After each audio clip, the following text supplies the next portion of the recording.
we have seen the industry ministers met, the commerce ministers met, and they all come up with different kinds of initiatives for the countries to work together. To you, Mr. Zhang from China, what is the most important thing for the summit to be resolved, of course? Yeah, generally speaking, I think that this summit will aiming for, that is in order to explore, to promote the bright future for those BRIC countries. We need to create our, better partnership in order to achieve this type of targets. So better global governance issues, including peaceful road, as well as promote development in order to find possible solutions. Of course, industrial development, infrastructure improvement, better trade and investment relationship also need to be, to infrastructure, better trade. Yeah. Okay, what about you, Mr. Guruswamy? I think everybody's agreed that BRICS is a good idea, but for some reason it has not been able to work as well as we thought it would because of lack of internal cohesion and also lack of clarity on what kind of role they can play in the changing world. After all, in another 10 years, BRICS countries' GDPs will be bigger than the G7. And we don't have places in the international financial system, we don't have a place in the international security system, and so the West is operating on its own, is running the finances, running the global political architecture. So the other countries are really out of this, and so BRICS has to find space for itself to bring that opinion, its opinion and consensus into the international system. That we have not even work out. All right, international system, that's what you want to focus on. And what about you, Mr. Brics, coming from Russia? You're on the phone with us. Well, I think that the most important thing about BRICS is economic cooperation, mutual investment. Actually, in Russia, the experts are very enthusiastic about the BRICS Plus idea, when you can have free trade zones, not necessarily just between BRICS members, but kind of extending the free trade zones that BRICS members have with other countries. For example, in Russia, we have a free trade zone with Vietnam via the so-called Eurasian Economic Union, a union of former Soviet republics which are interested in having a common customs zone with Russia. Unfortunately, the West, by the West I mean the United States and the European Union, they don't recognize the Eurasian Economic Union. They pretend it doesn't exist. But China recognizes it because for China it's an opportunity. Via the Eurasian Economic Union, you can have trade routes going all the way to Western Europe. And you can have a free trade zone with Vietnam via the Eurasian Economic Union. So it's a good example how BRICS Plus can in fact enrich not just BRICS members but also other countries. All right, BRICS Plus. It seems that all the points, gentlemen, the three of you have mentioned, can be some of the discussion points for the summit to handle. But when it comes to Plus, this has also been an idea raised recently. What about that Plus? We see, Mr. Zhang, even now with 5 members of the BRICS, they're still having issues bilaterally and also multilaterally. There's border issue, there's also internal political issue, there's economic cooperation issue, competition issue. So with more members joining in, can the 5 countries really handle it? Yeah. Just before you and the reporters already introduced those difficulties. But I think that no matter how difficult, no matter how many barriers before us, the thing is that we have to promote development in different economies. If you look at the trade data within those BRICS countries, 10 years ago, its trade volume in global trade volume about 11%, but today only 16%. But our GDP proportion already climbing up from past 12% to 23%. So that means our trade volume behind our economic development. Right. So that means trade investment within us, there are so big space we need to explore. Meanwhile, you can find that today we are facing with globalization. Even if there is an anti-globalization, meanwhile, there is a bad signal from Trump administration, trade protectionism.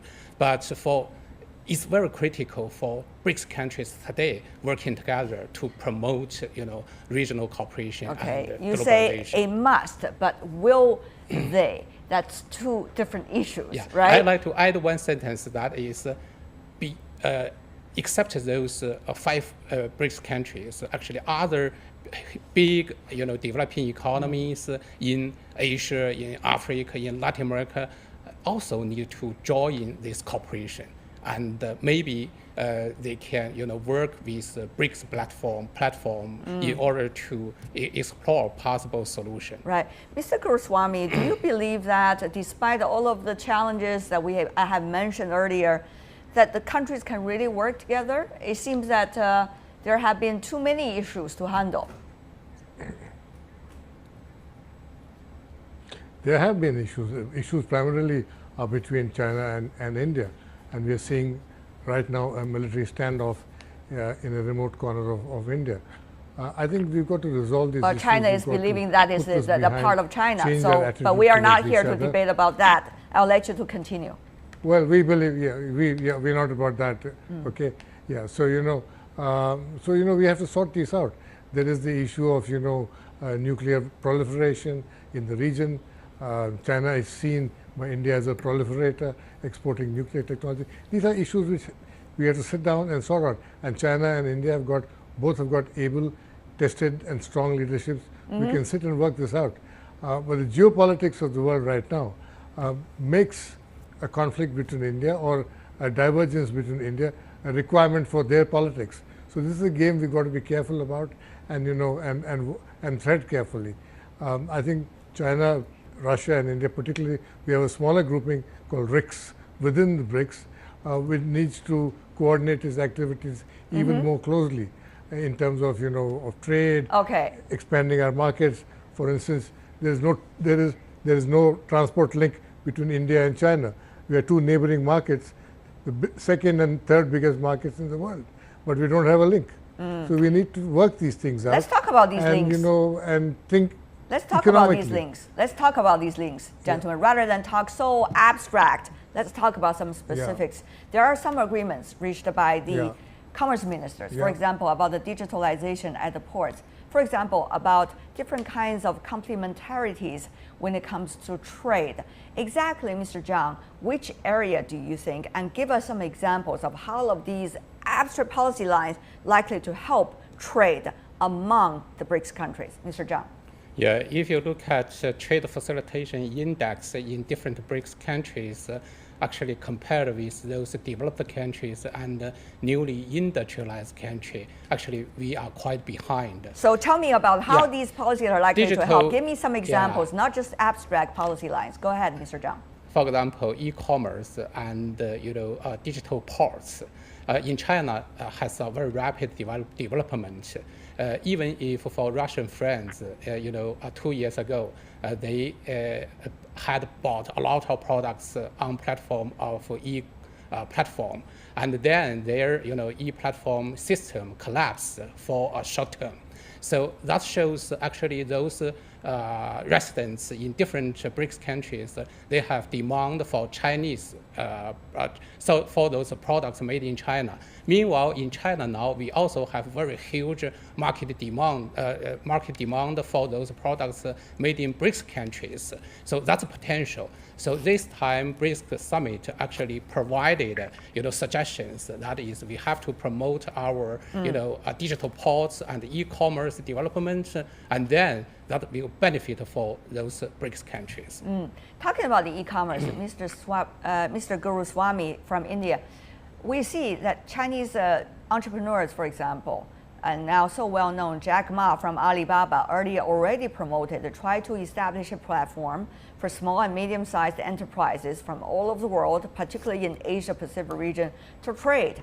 And yet it's so hard because of national borders, because of political situations, because of geopolitics, because the political agenda is driving it away from the real trade and economic ties. How do you think this BRICS summit is likely to help in the overall bigger picture? Can it really help, given, once again, all of these challenges we talk about? Well, there are challenges. If there are no challenges, there's no need to meet. Because there are challenges, we need to meet and sort them out. We've got to talk about these things with clarity of mind, with good briefing papers, between consensus emerging between our intelligentsias in all the countries, particularly China and India, where there are two big divergent nations out here. And we have large outstanding problems. But China can't see other countries only as the market. It has to also invest and also be a market for other countries. But talking about e-commerce specifically, because that is exactly what the e-commerce is fine. Jack Ma's site Alibaba advertises in India, but it has only Chinese products on it. There's no Indian products on it. And we have Indian e-commerce sites, and Indian IT sector companies find it difficult to penetrate China. So we've got to work these things out. There's too much of mutual suspicion right now, and and intense competitiveness. We've got to sort these things out and allow each other easy access here. All right, and let's go to Mr. Barbish on the phone. It's hard to hear your voice. I hope this is better now. That is, we see trade and economic ties is really the main mission of the BRICS countries. But, Mr. Barbish, we also heard recently the WTO representative talking about there's likely to be some real tough time ahead, possibly even a global trade war if some countries taking certain actions. So, at this point, how important is this BRICS summit? And how important is this BRICS summit really work something out and work things out, bring them to the international system? Well, you are quite right when you talk about a global trade war, because we have just seen the United States imposing sanctions not just on Russia, but even threatening sanctions against European companies from the EU that do business with Russia.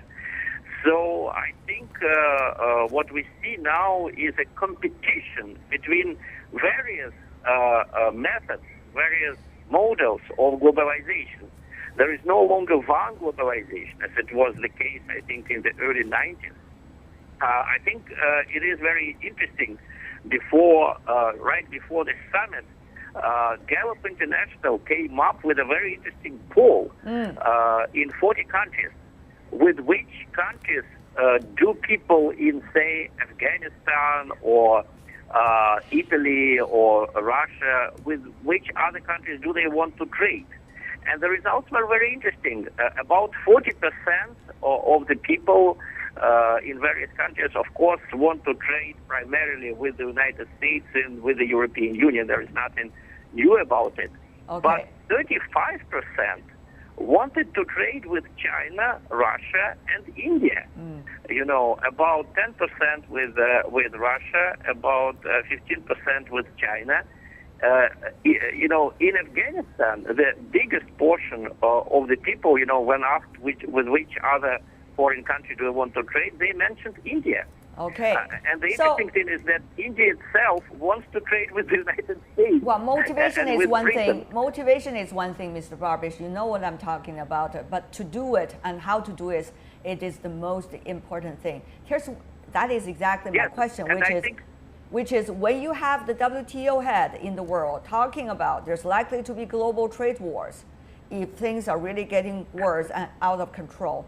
Can BRICS countries bound themselves together to get something into the international system? For example, out of this summit, what can we specifically expect? Well, I think that we can expect more deals on the new development bank, which was founded by Brics, on the AIIB, which is very important. And in general, I expect more people getting interested and more countries getting interested in Brics as an alternative globalization model for the world. All right. In the current situation, when the United States and the European Union apply sanctions to various countries, sometimes without any urgent reason, like the EU is going to impose sanctions on Poland, for example, its own member. In this situation, of course, people are looking to China, people are looking to Russia, people are looking to Brics. Thank you. And in this situation, the fact that our member countries are actually scattered around the globe, like Brazil is in the midst of Latin America, South Africa is on the other tip of the African continent, Russia, China, and India are in Eurasia. That's right. Instead of being a weakness, it becomes our strength. You know, together we hope it we is. can We hope bring it the is world. We can tie the world together. We hope it is the strength. Of course, the confidence needs to be backed by real actions and policy coordinations. Mr. Zhang, let me ask you about this. What about that? I mean, when there's a possible of trade war, can that really bring these countries together and better even? Yeah. Firstly, I think that BRICS countries, all of those BRICS countries are important member of WTO. We will call for, all of countries has to, respect those rules and regulations made by WTO. If the U.S. or other countries, violated those rules, we will fight with them. The second one is BRICS countries need to work together in order to implement WTO, new agreement that is a trade facilitation agreement. We should be a good example. Right. And the third one is all of those BRICS countries need to promote domestic reform in order to improve trade facilitation level. Okay, Mr. Goswami, even though there are bilateral issues, BRICS countries, if they come into the summit, they have to have a bigger vision. They have to think about themselves as a group, and they have to think about themselves as the forerunner of the emerging and developing countries, work something for them as well. So, Mr. Goswami, in that spirit, what do you think needs to be achieved? I think the first thing which the BRICS countries need to do is to become a formal organization with a formal secretariat, a formal institution from which they can work. Right now, it's a floating association which goes from country to country, but you need a formal secretariat to work things out, to work on specific policies, to work on larger issues. For instance, between the 4 countries or 5 countries of BRICS, we will be buying almost 65% of the world's civilian aircraft in the next 50 years or 40 years. I think China, India, Russia, and Brazil have the technology to build our own aircraft. Why don't we have a big technology project? We can have many projects like this. China has got a lot of expertise in high-speed railways. Russia has plenty of expertise in aviation. We can dovetail, join together, create large markets, create large technology pockets for ourselves. Otherwise, all this becomes restricted technologies from the West.